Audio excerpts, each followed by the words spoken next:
You've discovered MyStar Radio, a riveting podcast where secrets long forgotten are unearthed and brought to light. Be sure to subscribe, share and comment, engaging with the truths that lie within. And now, to your host, Kaz Quantumist. Subscribe now. Welcome to MyStar Wisdom, Ancient Galactic Insights for Modern Earthly Souls. Our title for this podcast, Fear is the Favorite Tool Used. Thank you for joining us. I am Kaz, your Quantumist, guiding you through this sanctuary of enlightenment. Please remember to subscribe and share so that we can reach others who might be on a similar path of awakening and exploration. By subscribing and sharing, you help us spread the wisdom and insights that resonate with those ready to recall or open up to new concepts.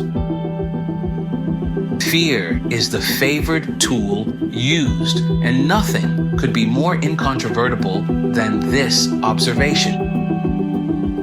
It is wielded by negative forces, our own egos, and various manipulative entities, including societal structures, media outlets, political powers, as well as by loved ones, friends, strangers, and even within our dreams. But how do we recognize when fear is being used against us, and what can we do to reclaim our power and perspective? Together, let's dismantle this tool piece by piece, starting by understanding its mechanisms and neutralizing its impact. The favorite tool used.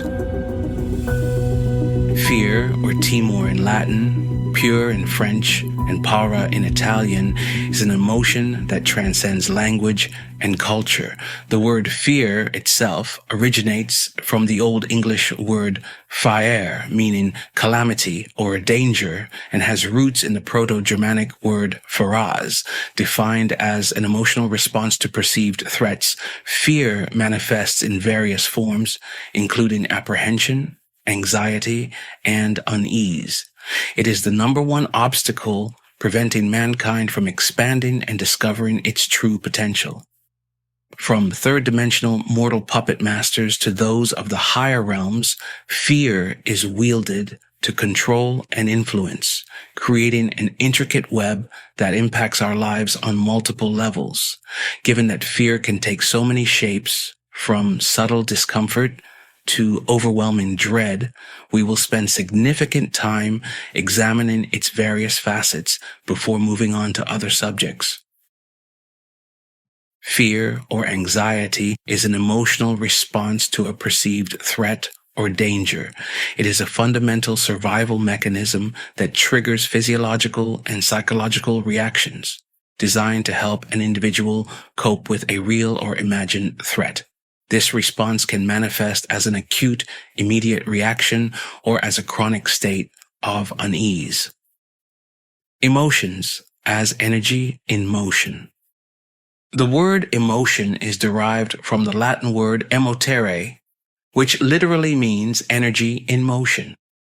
This concept aligns with quantum physics, which explores how energy and matter interact at the quantum level. Research in quantum biology suggests that emotions, being a form of energy, can influence our physical state and environment through mechanisms such as quantum entanglement and resonance. When we experience high levels of anxiety, the energy we generate can have measurable effects on our body's physiological responses and the surrounding environment. Understanding that emotions are forms of energy helps us see them not as insurmountable forces, but as elements we can manage and transform. Learning to control our emotional energy allows us to change how we react to and interact with the world. Human beings as energy transmitters and receivers. If you want to find the secrets of the universe, think in terms of energy, frequency, and vibration. Nikola Tesla. As humans, we are receivers and transmitters of energy. Our bodies, made up of constantly moving atoms and molecules, generate and respond to various frequencies. Our thoughts, emotions, and physical states emit specific vibrations that can influence both our internal state and the external environment. This constant exchange of energy underscores our ability to affect and be affected by the world around us.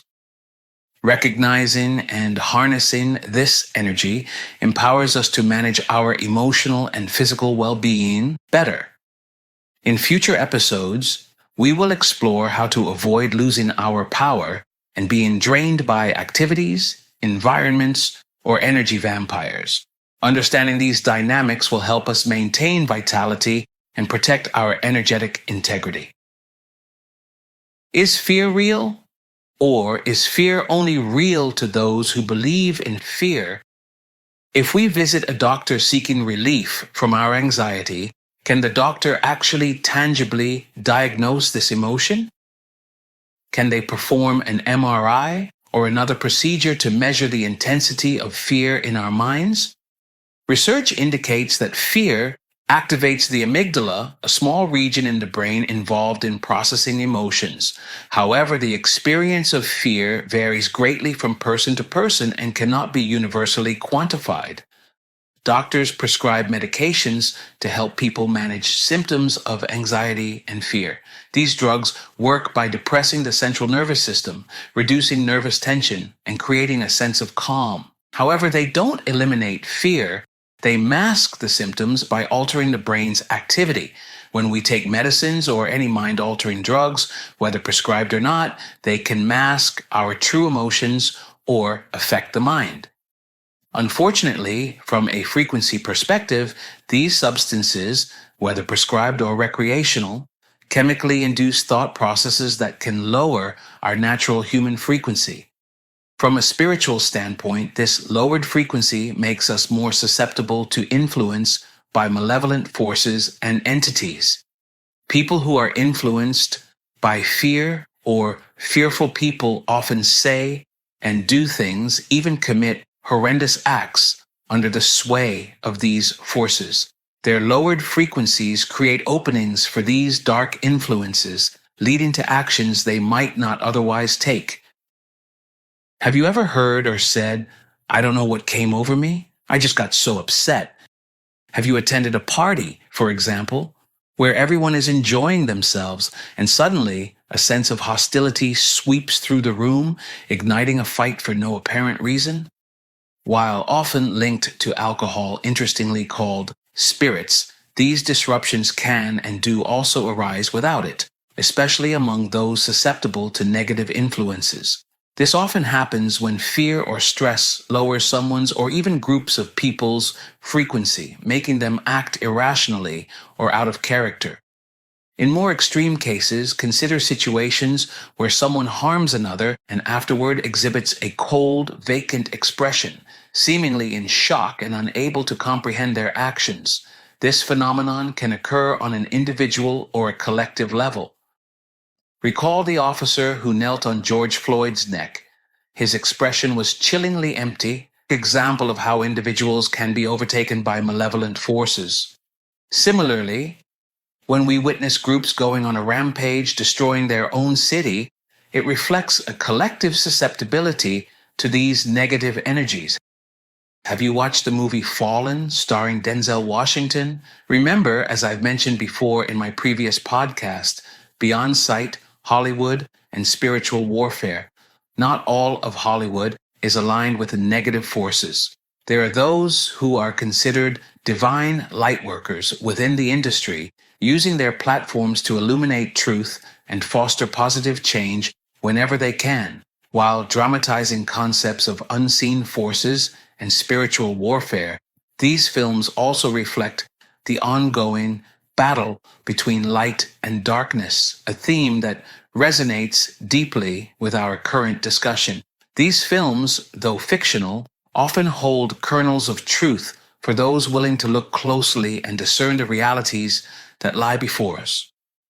We are all energy, and energy never dies.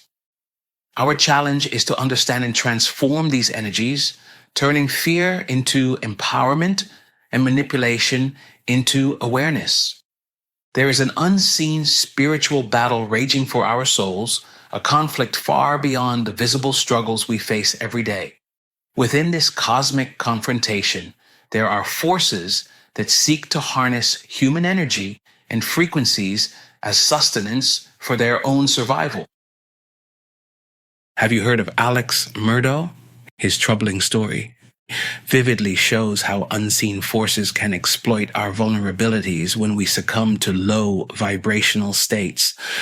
Alex was a respected lawyer in South Carolina, known for his integrity and legal acumen, shaped by his upbringing under his father, Randolph Murdaugh III, a distinguished judge.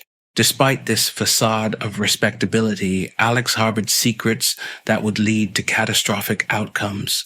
In the courtroom, presided over by Judge Clifton Newman, who was mentored by Alex's father, onlookers saw not the community stalwart they recognized, but a man severely altered. As Alex asserted his innocence again, Judge Newman reflected, "It might not have been you. It might have been the monster you become when you take opioid pills. Maybe you become another person." This remark highlighted the duality within Alex, where his lower self, driven by addiction, undertook actions incomprehensible to his higher self. As the trial concluded, Judge Newman noted the emptiness before him. "You seem empty. I don't see anything. Hopefully something will emerge within your spirit, within your soul." Even as Alex claimed, "I would never hurt Maggie and Paul," but tragically their lives ended at his hands. Yet he could not bring himself to this realization. The judge's observations revealed a deeper discord. Newman remarked, "You are quite an enigma, a fun-loving, caring person, and I've never seen you sad. I don't know who I am speaking to now." This haunting admission from someone who had known Alex since boyhood underscored a profound transformation, one that even those closest to him struggled to reconcile with the man they once respected. Alex Murdaugh's case exemplifies that any person, regardless of their professional success or societal regard, can become an unwitting vessel for darker impulses when various factors compromise their vibrational frequency, be it opioids, alcohol, or even no substances at all.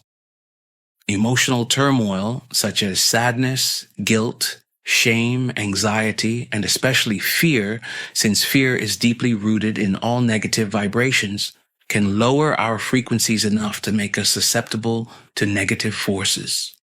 This reality accentuates a significant unseen battle, a struggle not of flesh and blood, where the stakes extend beyond personal well-being to potentially cause irreversible harm to others. Each choice we make either feeds these negative forces or starves them of the energy they need to exist. By choosing actions aligned with divine light, love, and positivity, we not only protect ourselves, but also contribute to the broader fight. It's a profound responsibility and one that calls for awareness, vigilance, and most importantly, a heart aligned with the divine. That said, drinking alcohol is a matter of personal free will. I sometimes enjoy a beverage or two on special occasions, holding the motto, "Everything in moderation." It is important to understand that while all mind-altering substances, including alcohol, should be avoided if possible, following a doctor's instructions when medications are necessary is crucial. These medicines are intended to help manage conditions, but should be used with an awareness of their potential impact on our overall well-being and susceptibility to external influences. This is a key factor and the point of this podcast. Apprehension, along with other forms of fear, is the favorite tool used by negative influences. To be influenced by them, they need to gain access through any doorways and windows we leave open. These doorways and windows refer to our bodies, or avatars, often called our temples. In many religious contexts, the body is revered as a temple and is the sacred vessel of the divine creator. In other words, the body is the temple of God and must be protected and kept pure. Making a conscious effort to guard these entry points is essential. Remembering this, even if it is the only takeaway from this podcast, is vital for protecting ourselves from external negative influences. Scientific explanation of fear projection. From a scientific perspective, fear can be seen as a frequency or vibration that is emitted by an individual. This energy can be picked up by others, influencing their emotional state. Quantum physics suggests that our thoughts and emotions are not just internal experiences, but also external energies that interact with the world around us. Research shows that humans emit specific chemicals when scared, which can be detected by others, often subconsciously. This evolutionary trait likely helped our ancestors sense danger and react accordingly. Understanding fear. Insights from science. Fear is a natural response to perceived threats, originating in the amygdala, a part of the brain involved in emotional processing. Neuroscience research supports that fear can be triggered by thoughts and perceptions, not just by immediate physical danger. Humans experience anxiety in various contexts, from physical threats to social anxieties. Fear of public speaking or fear of failure are common examples, where the threat is not physical but perceived, affecting one's mental state and behavior. Psychological studies have shown that cognitive behavioral techniques and exposure therapy can manage and reduce these fears.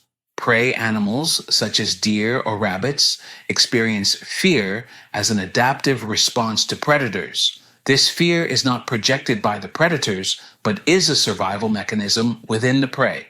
The sight, sound, or scent of a predator triggers a fear response, preparing the prey to flee or hide.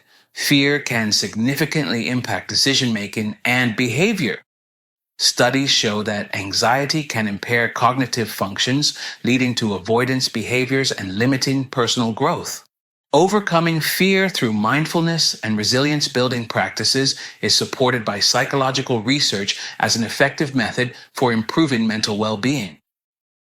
The scent of fear, an evolutionary trait. The idea that humans can smell fear is not just a phrase from movies, it has a basis in scientific research. Like many animals, humans emit chemosignals, particularly through sweat, when experiencing intense emotions like anxiety. These chemosignals can convey emotional states to others, effectively allowing one person's fear to influence another's emotional state. Research has shown that when people are exposed to sweat produced in fearful situations, they can subconsciously detect the anxiety, leading to changes in their own emotional state. This phenomenon has been observed in various studies where participants reacted differently to sweat produced under fear-inducing conditions compared to other emotional states.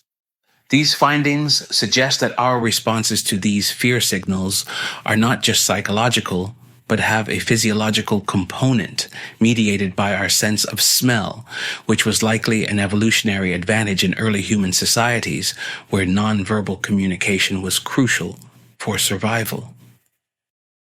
The light bulbs of fear, a childhood lesson in energy and perception. When I was a child, I had a deeply unsettling experience that has stayed with me. Unlike my brother Paul, who was very good at pinpointing our ages during childhood events, I can never remember. I assume I was about 6 years old based on where we lived then. One night, I was sleeping in my bedroom, a large room I shared with my 3 older brothers. We each had our own bed, placed in the room's 4 corners. Suddenly, I was awakened by the most intense feelings of unease, probably from something I was dreaming about. I don't remember what woke me. All I know is that I felt intense anxiety, as if there was some evil presence near me within the room. The apprehension I felt was so intense that it seemed to manifest as a palpable, dark energy. I felt a menacing presence, something ominous, and I was utterly frightened. In my panic, I bolted out of my bed and ran to the light switch nearest the bedroom's entryway. As I flipped it on, the light bulb lit up for a flash and immediately blew out, plunging the room back into darkness. Desperate for light, I turned and hurried toward the nearest lamp. This was one of those lamps with a pull string.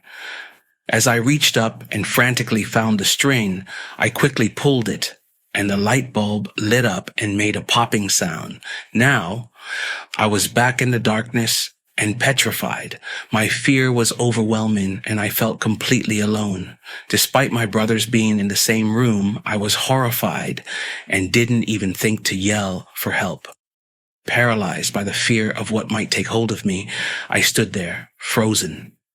At that moment, like a wounded animal in a corner, with no other option but to fight, I found the courage to face this unseen monster. In those few seconds, my fear turned to fierce determination. I was not going to go down crying. Forced to face the fear, logic kicked in. I realized there was no monster in the room with me. It was in this critical moment, with no other choices, that I experienced a moment of clarity. My initial flight or fight reaction gave way to a calmer, clearer mindset. Even though I was just a child and didn't understand the science behind it, I realized that it was probably my own energy causing the light bulbs to malfunction, like static energy from running across the carpet, not some dark force. This shift in perception transformed my fear into a sense of individual power. I understood that the terrifying energy was more likely a projection of my own emotions, not an external reality. After all, I was just a good, optimistic, little innocent boy. Why would any monster want to harm me? Yet, let us be serious and acknowledge that, as explained in previous discussions, negative spiritual and other dimensional forces, such as ghosts and other destructive negative entities, do exist. In this case, the fear was likely created by my mind, not by any real threat in the room. This realization allowed me to calm down and see the situation clearly. I walked confidently to the attached room, the bathroom, which divided our bedrooms from my sister's rooms, and found the light worked perfectly fine. This further confirmed that my initial fears were unfounded and that my reaction was key. This is where I want to say we are transmitters and receivers, and we can also create a reality with our mind through intense focus. By turning on the light with my initial intense panic, I generated enough energy within me to cause both bulbs to explode. Fear is the wolf in sheep's clothing. Anxiety and emotions manifest in various forms and are cunning forces that can be difficult to identify. Fear or apprehension is the root of many negative feelings that diminish us as humans. Even though we may refer to our emotions and feelings by different names, ultimately, when we dig to the core, we find that they are rooted in fear. Many people do not realize that fear is the underlying factor hidden in various feelings such as anxiety, pride, envy, and especially hate. Racism and other forms of hatred are deeply rooted in fear.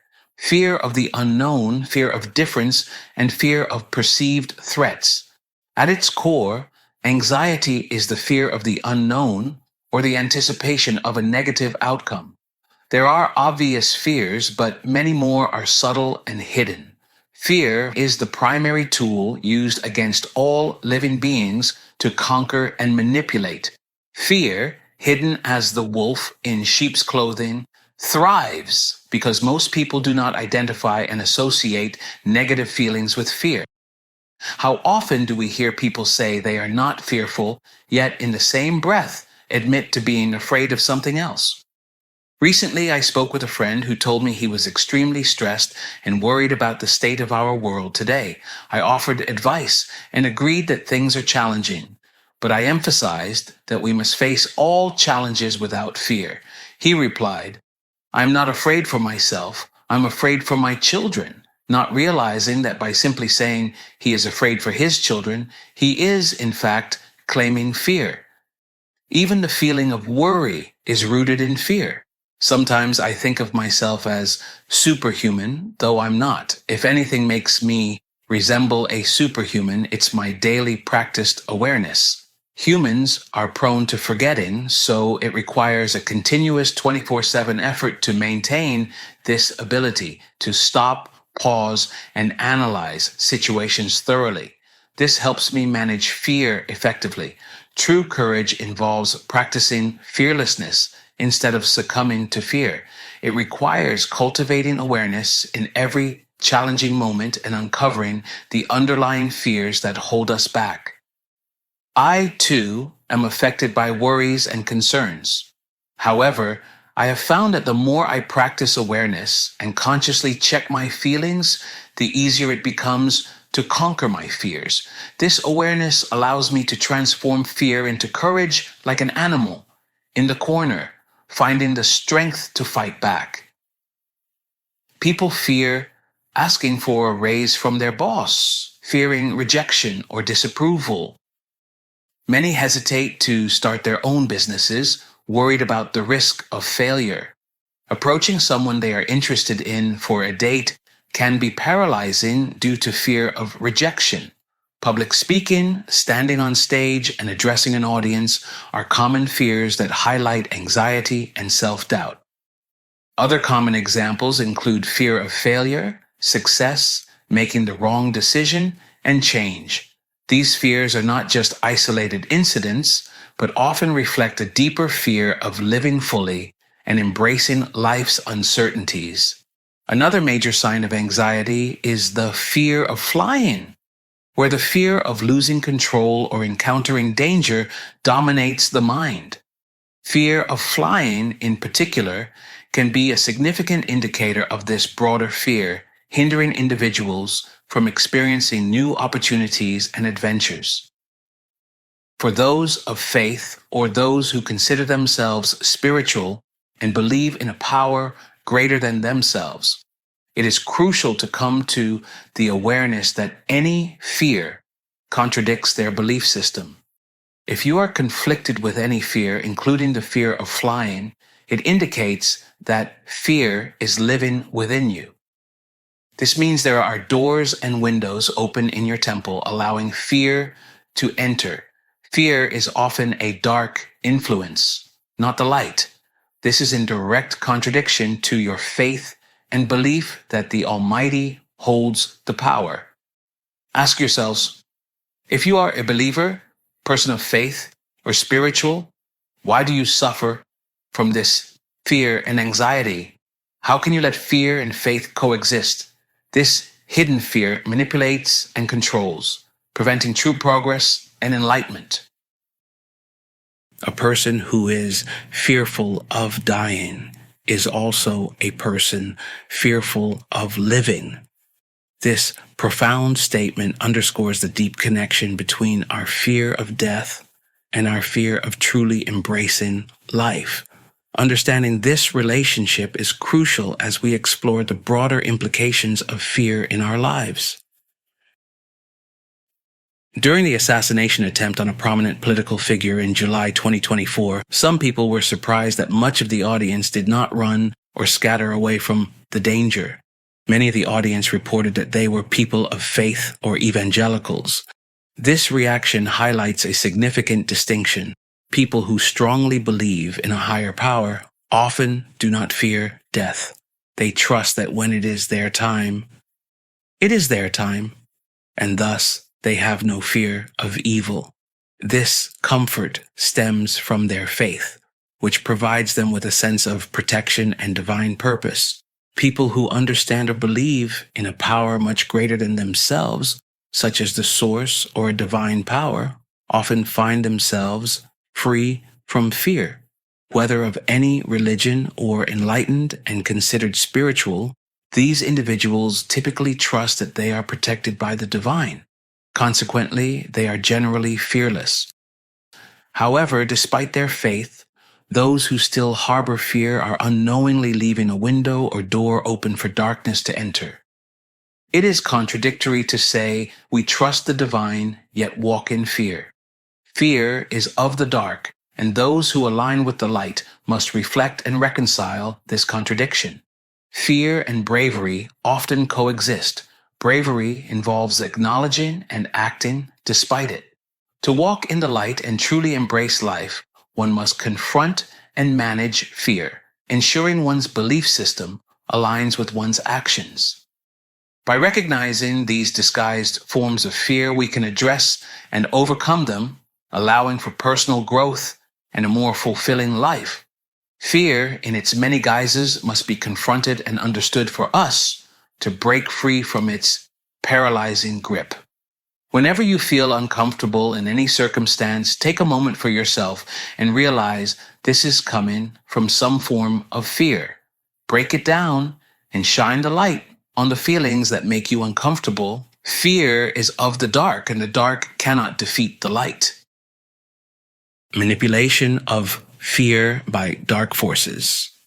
Anxiety is one of the most potent emotions directly opposing love, and it can be harnessed and exploited by those aligned with negative polarities. Malevolent beings understand that fear can impair rational thinking, making individuals more susceptible to influence and control. By instilling fear, they can manipulate people into acting against their own best interests. From a young age, we learn to respond to fear as a survival mechanism. This primal response is deeply ingrained in our psyche, and those who understand this can use it to their advantage. Whether it's through direct threats or more subtle forms of intimidation, fear can be a potent tool for manipulation. Fear as a tool of manipulation. Apprehension is projected in various ways to create a sense of vulnerability and helplessness. Manipulators, whether seen or unseen, use anxiety to control and dominate others. This projection can come from multiple sources, including personal relationships, media, and authority figures. By exploiting fear, these forces can undermine confidence, stifle potential, and create a pervasive sense of helplessness. Recognizing fear as a tool of the dark is the first step in reclaiming our power. Personal relationships and fear. Fear can also be a tool of manipulation in personal relationships. Abusive partners often use fear to control and dominate, projecting their own insecurities and creating an environment where the victim feels powerless. This emotional manipulation keeps the victim trapped in a cycle of fear and dependence. For example, a person who has been abused by a partner might feel an overwhelming sense of fear whenever they are around their abuser. This anxiety can be so intense that it affects their ability to think clearly and make rational decisions. The abuser uses this fear to maintain control, knowing that the victim is too scared to leave or seek help. Cultural and societal influence. Fear is a common tool used by leaders and institutions to control populations. By embedding fear into narratives, whether it's fear of the unknown, fear of the other, or fear of loss, these leaders can manipulate the masses to align with their agendas. Historical and current events provide numerous examples of fear being used to justify wars, political actions, and social policies. Consider the fear tactics used during times of war. Propaganda often plays on the fear of the enemy to rally support for the war effort. This fear can be so powerful that it overrides rational thinking, leading people to support actions they might otherwise oppose. In more recent times, fear has been used to influence public opinion on various issues, from immigration to health crises. By creating a narrative of fear, leaders can sway public opinion and achieve their goals. This manipulation is subtle and often goes unrecognized by those being influenced. Media manipulation and public perception. Media outlets frequently use fear-based headlines to capture attention and increase viewership or readership. Sensationalism drives engagement and profits, even if it amplifies fear disproportionately to actual risks. Overemphasizing crime rates to boost news ratings is a classic example of this tactic. Beyond just capturing attention, fear is also used to shape public opinion on various issues.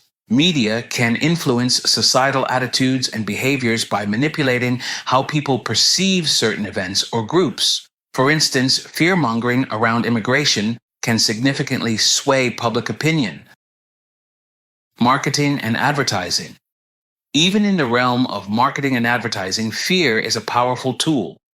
Advertisers use fear-based tactics to sell products, emphasizing the dangers of not using certain health products or insurance. Health campaigns often highlight the risks of not using a specific medical treatment. Fear of missing out is another common tactic, creating a sense of urgency and encouraging immediate action. Limited time offers are designed to spur quick purchases by exploiting this fear. Racism as a tool of division. Racism is a particularly potent example of how fear is used by those aligned with negative polarities. It is a tool to manipulate the masses globally, creating division and distrust. In this section, we expose how fear is strategically used by those in power, politicians, media figures, and societal leaders to manipulate public perception and maintain control. One of the most potent tools of division employed is the manipulation of racial narratives. This tactic perpetuates fear and misunderstanding and keeps societies fragmented and easier to control. Let me give you a few examples. Think about the media and politicians who use fear to divide and conquer a nation. This isn't just a local phenomenon, it's an international strategy. For this podcast, let's focus on the current statistics as of 2024 as I prepare this script in the United States. If I were to ask you, what is America's racial breakdown? Would you know the answer? A small percentage of people might, but the majority are led by the media with false narratives designed to project fear, hatred, anger, and confusion. The portrayal often makes it seem like the country is evenly split between different racial groups, creating a perception of constant conflict and division. But what are the real statistics? Are you ready to be surprised? At the time of writing this podcast, according to the latest data from the U.S. Census Bureau and various demographic surveys, white Americans, non-Hispanic, make up about 57.8% of the population. Black or African American individuals represent about 12.1%. Hispanic or Latino of any race account for about 18.7%. Asian Americans comprise 5.9%. Individuals identifying with two or more races are about 4.1%. Now, let's consider gender and sexual orientation. Transgender individuals make up approximately 0.6% of the adult population. Approximately 4.5% of Americans identify as LGBTQ+. These statistics highlight a much more diverse and nuanced picture than the often simplistic and divisive narratives pushed by some media and political figures. The fear projected by these entities makes it seem as though racial and other demographic divides are far more pronounced and contentious than they actually are. For instance, many people might believe that Black and white Americans are almost evenly split, leading to a false perception of constant racial tension. This is not an accident, but a deliberate strategy to keep people divided and fearful of one another. Consider the leaders who frequently highlight issues of racism. Researching their backgrounds and net worth can be enlightening. Many started with little and have become multimillionaires by perpetuating a narrative of division. The more they emphasize this fear-based rhetoric, the more they profit, treating the promotion of racial division as a full-time job. A notable example of resisting this manipulation is Morgan Freeman. In an interview, Freeman was repeatedly pressed to discuss racial issues in a way that emphasized division and victimization. Instead, Freeman shifted the conversation towards empowerment and individual agency, highlighting the importance of moving beyond a victim mentality. Before going further, it's truly important to clarify that I do not see color and generally do not discuss a person's ethnicity, sexual orientation, or wealth unless it is relevant to the discussion. Only to make this critical point, in this instance, it is significant that the interviewer, a mainstream media host living a life of privilege who is black and married to a white person, a detail not widely known outside his intimate circle, continues to push a narrative designed to perpetuate fear and division. Despite his comfortable lifestyle as a multimillionaire, he ironically portrays himself as a victim of racial prejudice by white people, aiming to boost ratings and increase his network earnings. This portrayal not only contradicts his personal life, but also fuels hate, anger, and division among unsuspecting, mostly misinformed viewers, effectively promoting racial tension. Watch the interview on YouTube. This host frequently engages in fear-mongering tactics, doing so at almost every opportunity he gets. And by the way, I do not have any negative feelings towards anyone, including this specific host. Though I don't support his actions, I understand that he, like many in mainstream media, is influenced by the requirements of his role, which often involves perpetuating division for financial gain. Despite this, I choose to respond with love, not anger or hate, aligning with the positive focus of my podcasts. I aim to highlight people's roles in these dynamics, making others aware without harboring animosity. Ultimately, those who profit from sowing discord will confront their own karma. The truth is no secret to those who know that this individual, like most in the mainstream media, sports figures, entertainers, and so-called leaders of today, is compensated for selling racism and division. Freeman remains the classy person he always is, though he is well aware of the truth of the person sitting across from him. This ties into a message I've discussed in my YouTube video titled, Race is a Fraud on the Kaz Central Channel. Let me clarify for those who have trouble understanding my true position. Yes, of course, racism is real and has significant impacts. At the same time, I want to convey that we can and must rise above it, see it, identify it, and do not become victims of it. I refuse to allow racism to rule me because I understand racism is rooted in fear. My point of that YouTube video is the same here, to illustrate how the concept of race is manipulated to instill fear and maintain division. The goal is to transcend the victim mentality and recognize the manipulation. Many respected figures like Nelson Mandela, Morgan Freeman, Denzel Washington, and Sidney Poitier have advocated for a mindset that rises above these divisive narratives. For example, Poitier's film Guess Who's Coming to Dinner challenged racial prejudices and showed a powerful message of unity and understanding. If you haven't seen the movie, you should.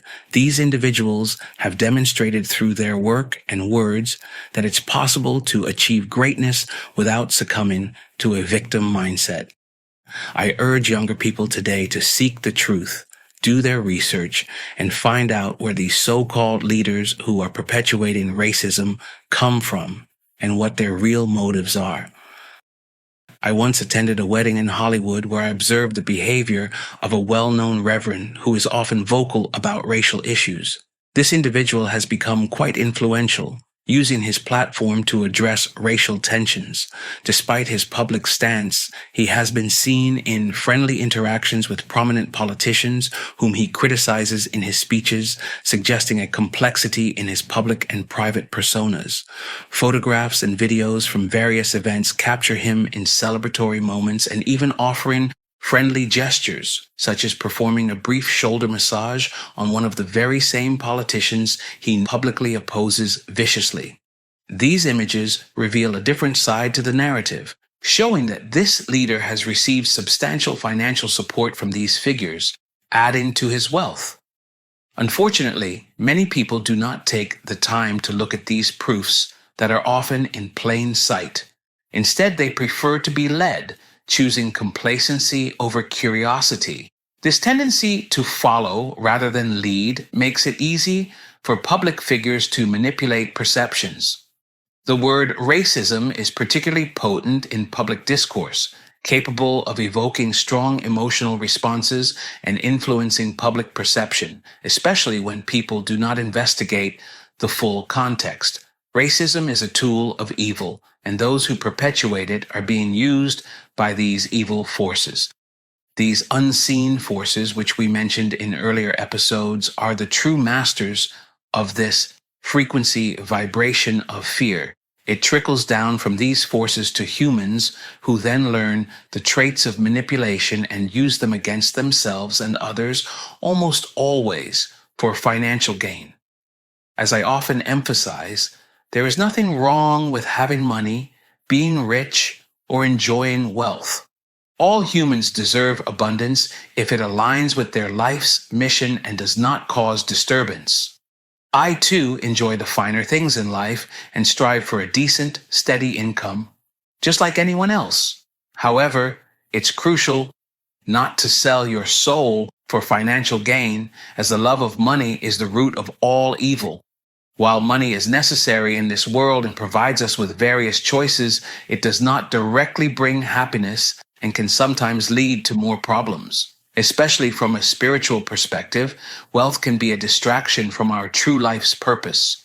It can serve the ego and divert us from our planned path of soul expansion. Nevertheless, money offers opportunities that can improve our lives. We must be careful, however, not to compromise our integrity or cause harm, pain, or fear to others for financial gain. This is particularly concerning when leaders exploit issues like racism for profit. Such individuals are often manipulated by darker forces to fulfill harmful agendas. Understanding these tactics is crucial. It's about recognizing when fear is being used as a tool to control and divide us. By doing so, we can resist these manipulations and work towards a more unified and understanding society. This manipulation trickles down from those at the top, creating a cycle where fear and division are perpetuated, benefiting those in power while those at the bottom suffer. Judge not, lest ye be judged. Fear is not just a personal emotion. It's a powerful tool used to manipulate, control, and divide. This manipulation is particularly evident among religious leaders who prefer judgment over understanding. Such leaders create an environment where fear thrives, isolating themselves and their followers from anything that could disrupt their carefully curated worldview. They behave contrary to Christ's example, who was known for engaging openly with all sectors of society, including those deemed outcasts like tax collectors and sinners. These leaders, while claiming to uphold divine principles, often fail to engage with the deeper, more challenging teachings of their scriptures. They might acknowledge stories of dragons, the Nephilim, or other mythical beings within their holy texts, but choose to ignore the complex symbolisms and broader spiritual lessons these stories could offer. Instead, they cling to a version of their faith that is easier to control and used to instill fear, thus maintaining their authority and power. This behavior leads to a judgmental stance that is profoundly ironic, considering the teachings of their faith. They fear contamination from differing beliefs and perspectives, leading to a cycle of judgment and exclusion. One must ask, if these leaders truly believed in a benevolent and all-powerful deity, why would they fear anything? Why are they so quick to condemn others to damnation while being certain of their own righteousness? Could it be that their fear is a reflection of their lack of true spiritual understanding and faith? Come, let us go down and confuse, reflecting on the enigmatic phrase from the Bible. Come, let us go down and confuse them with language. Found in the first book, Genesis, opens up a plethora of theological questions. This directive, suggesting a deliberate act of creating confusion and division, appears contradictory to the notion of a benevolent divine being. This phrase is not unique to the Bible, but echoes in other religious texts, including the Torah, indicating a broader thematic presence across religious narratives. Furthermore, the phrase suggests a movement from a higher place to a lower one. Go down. This directional aspect raises further questions. Where or from what are they coming down from? What does it signify about the nature or realm of the divine source that there is a downward movement involved in interacting with humanity? It is noteworthy that many readers of sacred texts, such as the Bible and the Torah, often overlook complex passages that contain coded messages. This oversight occurs because they either do not comprehend, cannot believe, or are fearful of facing the truth these words convey. Instead, they may skip over challenging sections and focus on simpler passages that do not fully capture the layered and coded nature of these texts. Such selective reading prevents a deeper understanding and fosters a narrow, often fear-based interpretation of spirituality. The notion of a divine being needing to descend hints at spatial and hierarchical distinctions in the divine realm that are often not explored. Why would a benevolent divine source need to make such a journey? Does this imply limitations or specific roles within the divine hierarchy that necessitate physical or metaphorical movement? Who benefits from maintaining a state of confusion and division among people? Why would any benevolent leader or divine entity want to perpetuate misunderstanding and fear among their followers? This deliberate ambiguity within sacred texts such as the Bible and the Torah, exemplified by phrases like, "Come, let us go down and confuse them with language," invites a deeper exploration beyond the surface. It challenges followers and leaders alike to confront the possibility that divine interactions with humanity are not always straightforward or benevolent in the traditional sense. The plurality in the term Elohim and the suggestion of multiple divine entities further complicates the standard monotheistic interpretations often favored in religious teachings. Genuine spiritual leadership demands courage to face and teach the complexities of these texts, not to simplify them to maintain control or comfort. True enlightenment requires moving beyond fear, embracing the multidimensional nature of divine messages, and fostering a community of followers informed by love and understanding, not division and confusion. As we reflect on these divine directives to create division through language, it becomes clear that our response should not be fear, but inquiry and enlightenment. We must ask ourselves whether our interpretations are truly reflective of divine will, or if they serve to maintain the status quo by obscuring deeper, more transformative truths. The responsibility lies with those who teach and interpret these words to illuminate, not to obscure, to unite, not to divide, to elevate, not to suppress. To all who teach, preach, lead, and claim to guide others spiritually, if there is any fear within you, know that this is not the mark of divine light, but a shadow of darkness. Recognizing and confronting this fear is essential for anyone who aims to truly embody and practice what they preach. Only then can we hope to lead others not into confusion and division, but towards a path illuminated by truth and understanding. Distinctions between religious and spiritual people. Religious people. When I speak of religious people, I refer to those who often adhere strictly to the doctrines and rituals of their faith. They tend to be dogmatic, believing that their way is the only correct path. This rigid mindset can lead to an orthodox approach to belief and practice, where deviation from their established norms is frowned upon or even condemned. Religious individuals may judge others harshly for not following the same beliefs, seeing their own understanding as superior. This rigid adherence has historically led to conflicts, such as the Spanish Inquisition and various acts of religious persecution where differing beliefs were not tolerated.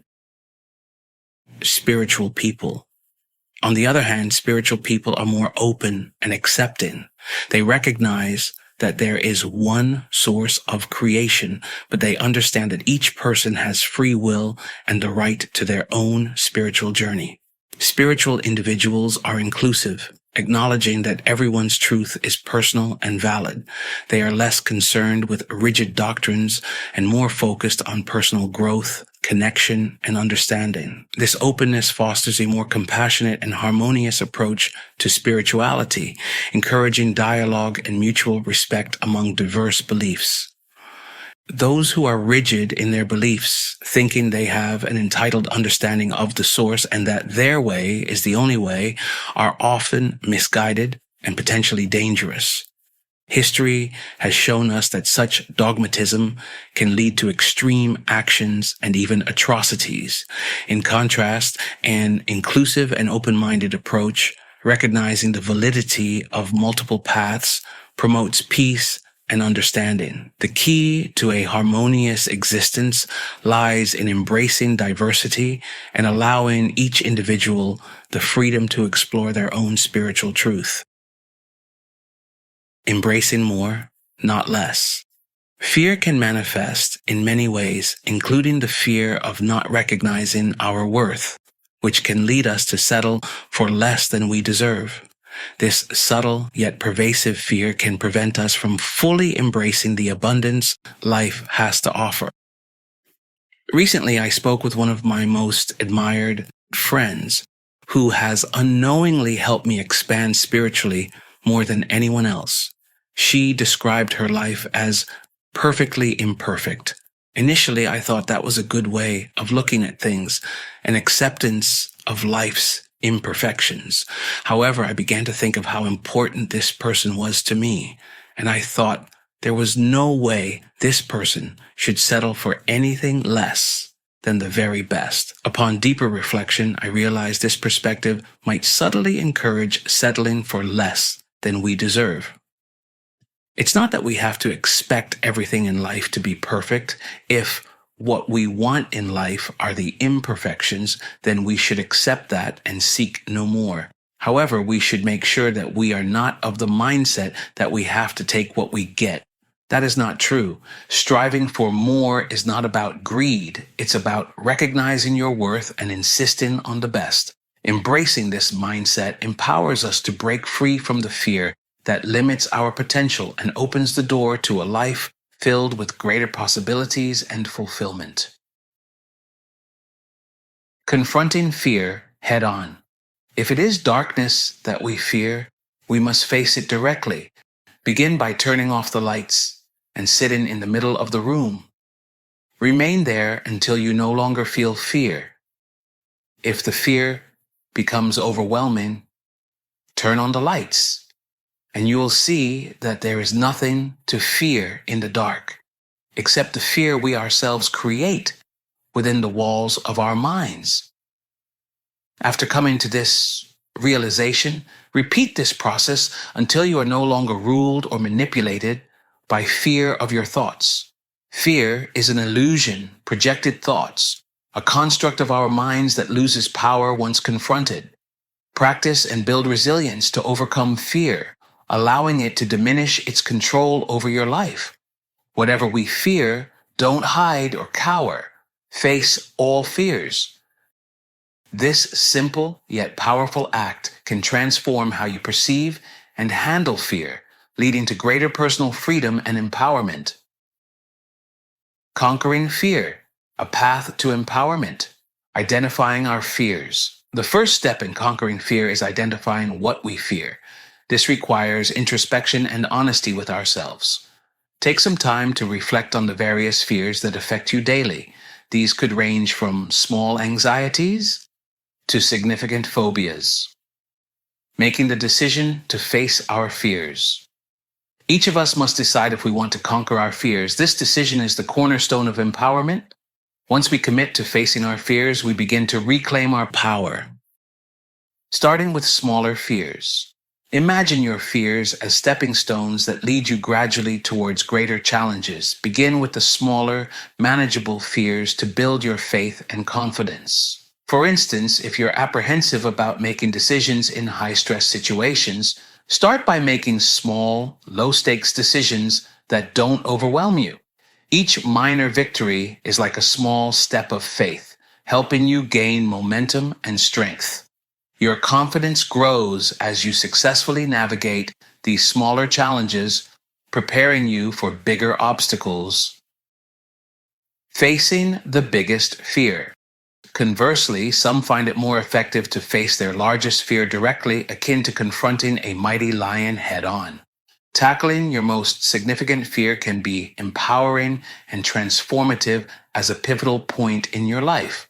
For example, if your ultimate fear is a failure in a high-stakes project, diving headfirst into this challenge can be like confronting the lion's head.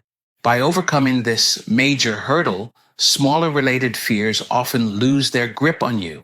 This direct confrontation isn't just about facing fear, it's about conquering it and diminishing the power of lesser anxieties that lurk around you. Both approaches, starting with smaller fears or confronting the biggest one first, serve different purposes and suit different personalities or stages in life. Whether you choose to build up gradually or tackle the most daunting challenge right away, each method reinforces your ability to manage and overcome fears, enhancing your faith in your capabilities. Creating opportunities to face fear. Instead of passively waiting for situations that challenge your fears, take the initiative to create these moments. Compile a list of your fears and systematically address them one at a time. Set timely goals to push yourself toward overcoming these fears. These goals should be daily, weekly, monthly, and yearly. Avoid starting with large, overwhelming goals. Instead, focus on smaller, achievable daily goals and gradually build up to more significant challenges. For example, you might start with making sure your order is correct when you receive a bad order in a restaurant. Once you feel comfortable with this, you can move on to larger tasks, such as negotiating a deal or presenting a project at work. Challenge yourself to meet these goals without adding pressure and anxiety. If you notice anxiety creeping in, recognize it as fear, catch it, and correct it. Make achieving your goals fun by playing a game with yourself and celebrating each small victory. Take control, act, and watch your fears dissolve. Remember to challenge yourself to meet your goals without adding undue pressure or anxiety. You are the master of your destiny, and by facing your fears, you reclaim your power and divine light. Don't just exist in this world. Live fully and seize the day. Embrace every opportunity with courage and enthusiasm and watch your life transform. Thank you for joining us on this episode of MyStar Wisdom. Today we've explored the transformative nature of confronting our fears and discussed practical strategies to overcome them actively. Embrace a mindset of fearlessness. Do not let anxiety control your actions or diminish your spirit, as doing so undermines our divine given rights to autonomy and personal power. Please subscribe and share this podcast to help others find their strength and continue their own spiritual journeys. Stay tuned for more episodes as we venture deeper into the mysteries that guide our paths. Until next time, my spiritually related souls, keep seeking, keep growing, and keep shining in your light of truth, love, and goodness for all humanity. I am your star. You are my star. We are all one. Until next time, this is Kaz, your quantumist at MyStar Wisdom, guiding you toward the celestial harmony that unites us all.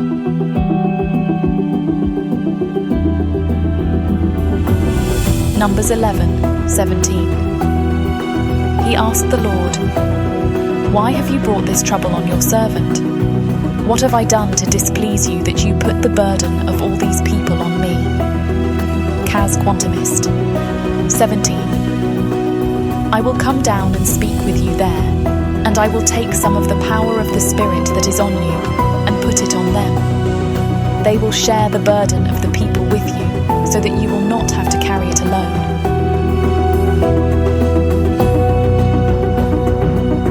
Make sure to subscribe, share, and engage in the comments as we explore the truths that lie within.